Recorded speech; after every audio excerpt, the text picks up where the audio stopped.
10 দিনের চন্দ্রাভিযান শেষে নিরাপদে পৃথিবীতে ফিরলেন মিশন আর্টেমিস 2 এর 4 নভোচারী। নভোচারীরা সম্পূর্ণ সুস্থ আছেন। অভিযানে 11 লাখ কিলোমিটার ভ্রমণ করেন নভোচারীরা। এ সময় তারা চন্দ্রপৃষ্ঠে অন্তত 6টি উজ্জ্বল উল্কাপাতের ঝলক প্রত্যক্ষ করেন, যা তাদের অভিজ্ঞতাকে আরও অনন্য করে তোলে। নাসা জানিয়েছে, এই অভিযান সফলতার কেবলমাত্র শুরু। এদিকে সফলভাবে মিশন শেষ করার জন্য নভোচারীদের শুভেচ্ছা জানিয়েছে ডোনাল্ড ট্রাম্প। আফসানা নীলার আরও একটি রিপোর্ট। শিয়া বাটার ও ভিটামিনে সমৃদ্ধ লিলি বিউটি সোপ, তারুণ্যময় উজ্জ্বল ত্বকের জন্য। চাঁদের কক্ষপথ প্রদক্ষিণ শেষে সফলভাবে পৃথিবীতে ফিরেছেন আর্টেমিস 2 মিশন এর 4 নভোচারী। যুক্তরাষ্ট্রের পূর্বাঞ্চলীয় সময় শুক্রবার রাত 8টা 7 মিনিটে তাদের বহনকারী ওরিয়ন মহাকাশযান ক্যালিফোর্নিয়ার সান ডিয়েগো উপকূলে প্রশান্ত মহাসাগরে নিরাপদে অবতরণ করে। স্প্ল্যাশডাউনের পর মিশন কমান্ডার রিড ওয়াইজম্যান জানান, তিনি ও তার 3 সঙ্গী সম্পূর্ণ সুস্থ আছেন। বলেন, অসাধারণ এক যাত্রা ছিল। আমরা স্থিতিশীল, 4 নভোচারী সম্পূর্ণ সুস্থ আছেন।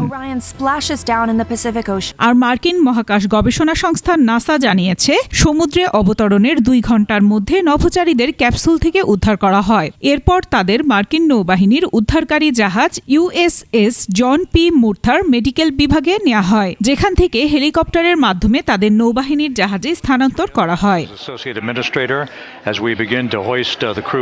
10 দিনের এই রোমাঞ্চকর চন্দ্রাভিযান শুরু হয়েছিল 1 এপ্রিল। এতে অংশ নেন ক্রিস্টিনা কোচ, ভিক্টর গ্লোভার এবং কানাডার জেরেমি হ্যানসেন। এই মিশন একাধিক নতুন ইতিহাস গড়েছে। চাঁদের দূরবর্তী অংশে অবস্থানের সময় পৃথিবী থেকে তাদের সর্বোচ্চ দূরত্ব ছিল 2,52,757 মাইল, যা আগের সব রেকর্ড ভেঙে দিয়েছে। পাশাপাশি ভিক্টর গ্লোভার প্রথম অশ্বেতাঙ্গ, ক্রিস্টিনা কোচ প্রথম নারী এবং জেরেমি হ্যানসেন প্রথম অ-মার্কিন হিসেবে অভিযানে অংশ নেন। এটি একটি অসাধারণ অভিযান হয়েছে বলে শুভেচ্ছা জানিয়েছেন মার্কিন প্রেসিডেন্ট ডোনাল্ড ট্রাম্প।